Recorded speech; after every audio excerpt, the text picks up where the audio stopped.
Hello everyone, this is Turin here, and welcome to Game 2 in the finals of the Total Warhammer Cup between Pippington CC, who's going to be facing off against Viking Cat 91. So we are indeed going to have a showdown between the Dwarfs and the Greenskins. So a classic grudge match is about to take place, guys.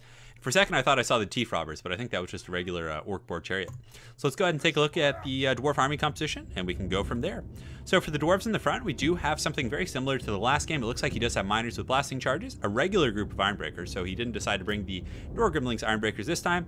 Oh, he actually did. So double Ironbreaker. So he has the Blasting Charges here with the Miners on the far side, 2 Ironbreakers to shore up the middle of his army.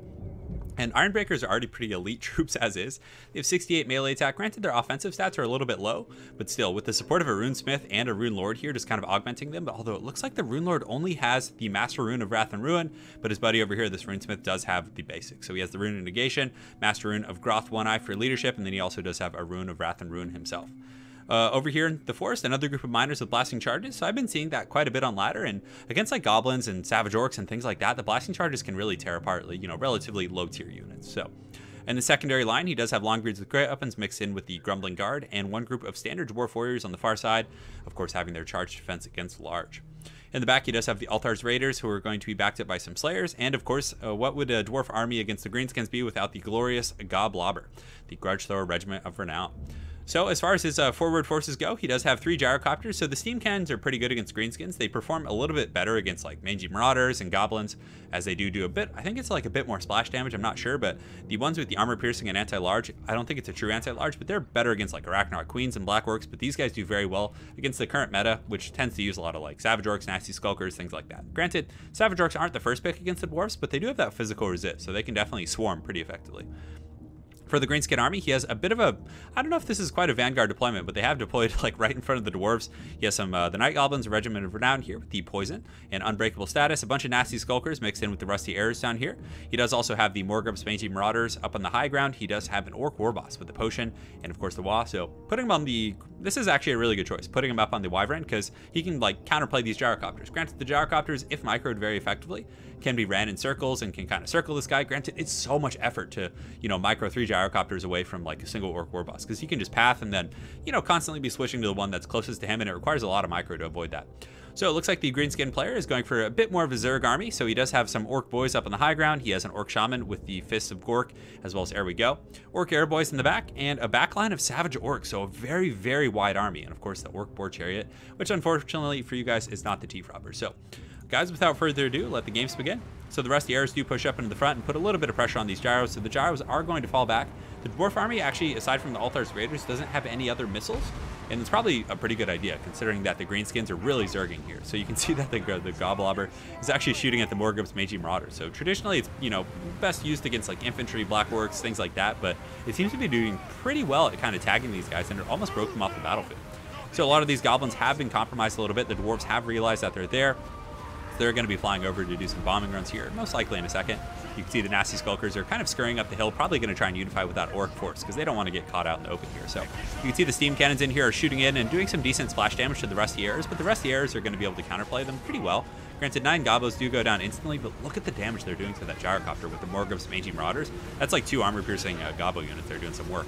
And then, of course, the Orc Warboss comes in and is going to be chasing these guys down. It is definitely going to be a very tough situation. So the Miners with the Blasting Charges are getting lined up here. Hopefully they're going to get some good charge action before these Nasty Skulkers get in, but it looks like the Skulkers are going to get in before the Blasting Charges get off. Oh, and right as I say that, some of the charges come from off camera and just kind of start to tear these guys apart. But still, they do get a good charge against the Miners and will trade very, very effectively against Miners, because Miners have pretty pitiful stats, generally speaking. 18 melee attack, 18 melee defense, but where they really shine is against, you know, armored units. But in this case, fighting against like high density units with those really bad stats, it is not going to be a good time for anyone, guys. Well, except for the Nasty Skulkers, of course. But they are getting blasting charged here. Did a little bit of HP damage, but still there's another group coming in, and it wasn't quite a square hit.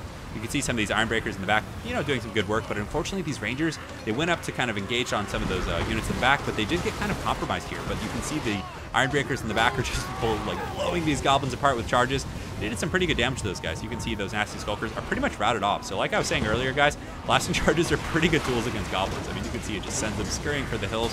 And I wonder if those flames do any like perpetual leadership hits or anything like that. It's pretty cool to see those guys scurrying through the flames.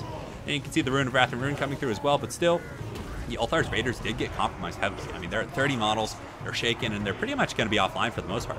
So you can see this one gyrocopter was chased off the battlefield by some of these orc air boys up here. Some of these gyrocopters in the back, though, have managed to finish off. Sorry, a bit of a tongue twister there. The Morgul's Magi Marauders and the Rusty Arrows. So that's a big win for the Dwarfs. They're not going to have to worry about that heavy armor-piercing missile presence. Over here, the Orc Warboss has landed among some of these Slayers, and the Slayers were doing a pretty good job kind of wrapping them up, but he did bring some Nasty Skulkers to kind of muck these guys down. And Nasty Skulkers, for any high-density, low-DPS fodder unit, is going to be very good against Slayers, because the Slayers have very bad defensive stats. You can see the Slayers are force pathing after the Lord, unfortunately, and are going to take an additional loss, from that as well. The Rune Lord in here, he is not on his anvil, so he's going to blend in a little bit easier with his fellow Dawi. He has decent combat stats himself, not the best, so he's going to be fighting these guys and trying to help these Slayers get healed. And I think his Master Rune of Wrath and Ruin is on cooldown. And you can see the Orc Warboss coming in pretty hot. He is marked by Ulthar, so he does get that negative 30 armor, but he does pop that Potion of Toughness and gets a nice little cycle charge there on that guy. Although I wouldn't call it a cycle charge per se. It was the first charge, but did some great damage to that Rune Lord considering how tanky he is. But now that the Goblin battle on the low ground has kind of commenced, the reinforcements from the high ground are coming. So a bunch of Orcs, Savage Orcs, and Orc Boys are coming down. You can see the Norgulings Ironbreakers are holding pretty steadfast here in the forest with the Grumbling Guard. This Orc Shaman is probably trying to assist here, but these Orc Boys have very bad armor-piercing damage, and you can see they're just having a horrible time getting through the armor of these Ironbreakers, as well as the Grumbling Guard, who are going to be keeping all these nearby troops very fresh. So you can see that the Greenskin player was really going for like a heavy Zerg strategy, and we'll see how it works out. You can see the Orc Boar Chariots in here are going to get a great rear charge into the back of some of these Dwarf Warriors, which is pretty unfortunate for these guys. I mean, Chariots are definitely the bane of the Dwarves. It's so incredibly difficult to deal with those things. So the Chariot, I like how he just like haggardly waves that thing around as he's riding. He comes through. They do have 28 kills, but again, it's mostly against Dwarf Warriors. I would like to see these guys slamming into the back of the Grumbling Guard or the Norgulings Ironbreakers, because those guys are going to be so tough to kill in the late game. Over here, unfortunately, the Rune Lord has been caught by a smoke bomb, and some of those Nasty Skulkers have done some good work, and you can also see the Orc Warboss is lurking up in the sky. So he's going to jump that guy and start doing some decent damage. The Dwarves here do have some Ironbreakers who are here to kind of reinforce their Lord, and it looks like they're going to throw some charges, or they actually do get caught up against these Night Goblins. But the Savage Orcs are literally going to do, like, I think their AP is, like, absurdly low, if I'm not mistaken. So let's actually go ahead and pause here for a second, take a look at the armor-piercing damage of the Savage Orcs. So 38 weapon strength with 9 AP, which is a pretty bad AP ratio as far as armor-piercing ratios go. But unfortunately, that Rune Lord has been kind of chased off the battlefield a little bit by the Orc Warboss. So very good targeting here, and you can see this guy is going to be scurrying away. He's at about 473 HP, and this Orc Warboss is in excellent health. So guys, you can see the Zerg is kind of working. So the Greenskin forces initially, the Goblins kind of zerged the Dwarf forces here with the Goblins. Granted, they were able to make pretty short work of the Goblins, but the Dwarves allocated a ton of their resources to kind of stop them. And then this big Zerg came down from the hills, and it doesn't seem like the Dwarves have been able to really handle that very effectively. The Chariots still continue to ride around, having racked up 37 kills. You can see these Ironbreakers are down to 57 models. Although another Polyblasting charge is coming in here and tearing apart a ton of those low-tier Savage Orcs and Orc Boys. But the Green Tide is definitely being true to its name and its thematics, and is definitely going to be, doing a pretty good job of overrunning these Dwarves here. So you can see some Grumbling Guard over here. The Norgulings Ironbreakers are still in good shape, but they're steady, simply because they did lose their Lord. And you can see the Nasty Skulkers coming in the back, and they'll trade pretty effectively against some of these Dwarves with their armor piercing and just the sheer density. Because basically, like, Norgulings Ironbreakers are, of course, very durable, but just, like, there's so many Goblins here, so many armor piercing attacks coming through, and even if it only, like, nips them for a few HP, and just look at the animation of that dagger being held there, but even if it's just a few HP at a time with that, density of unit, it's going to be able to wear these guys down. You can see they're down to 58 models here. Their HP is rapidly tanking. You can also see an Ere We Go helping that melee attack. They're now at 101, so they're not going to have as much trouble getting through that 83 melee defense now.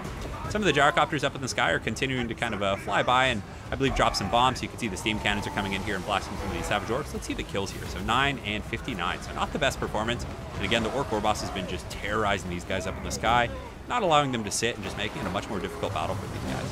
So you can see the Orc Chariots here just kind of continue to run through, and you can see a massive green tide of Savage Orcs, Orc Chariots. You can see the Orc Shaman as well. And the biggest problem for the Dwarves, even though they have a decent pocket of infantry left and things like that, is they just don't have that leadership. And this Orc Warboss, once he gets into the fight, pops his wah, and just supports all these Savage Orcs and, provides that encouragement to all the nearby troops, it's going to be so tough for the Dwarves to take him down. They just don't really have the stopping power to deal with a big, like, flying Lord like that. So the Savage Orcs are kind of pushing these guys back. You can see that the Nasty Skulkers are popping their Smoke Bomb, which is going to slow these guys and make it even tougher for them to unify with their friends. However, the Runesmith over here has kind of rallied this last pocket of Dwarves. You can see the 42 Ironbreakers here, 33 Grumbling Guard. We're still steady, and they're going to put up a pretty good fight against these Savage Orcs. The Savage Orcs are going to, certainly bounce off that armor to an extent, but again, it's just a sheer density thing, and it's pretty cool, because intuitively, you're just mostly going to see Black Orcs, Chariots, armor-piercing units against the Dwarves, but, it's this series so far. I mean, even in the first game, we got to see the Dwarves against the Vampire Counts with a ton of blasting charges and Rangers, things like that. And then in this game, we got to see some really meta-defining stuff as well. Not defining, but meta-breaking, I should say.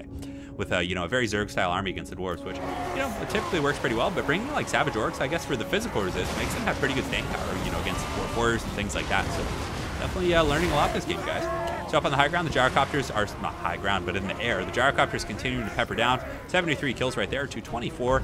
This Orc War Boss looks like he's going to be going up in the sky with his Air We Go, and he's certainly going to chase those guys down. So guys, we're going to fast forward a little bit as the last pocket of Dwarvish resistance comes in. But that Chariot in the back is just going to be so backbreaking, no pun intended, as well as these Orc boys over here with the 38 kills. So it looks like a lot of the Greenskin forces are collapsing on the last pocket of the Dawi resistance. The 18 Ironbreakers right here, 31 Ironbreakers here, and the Runesmith is wavering. And right now, they're just getting hit pretty hard by army losses. So very well played to both Viking Cat as well as Pippington CC in game 2. So I like the Dwarf build. This is something I did a lot in the past myself, is you just have a very resilient army. You have Ironbreakers, things like that. 180 and 207 kills respectively. It's very good. But then you try and get your value out of the Gyrocopters. But Viking Cat had the War Boss. He also had the Rusty Arrows as well as the Mangy Marauders, which is very good counterplay to this, because they're going to take so much more damage than they deliver even to like low tier units like the Rusty Arrows, which are very cheap.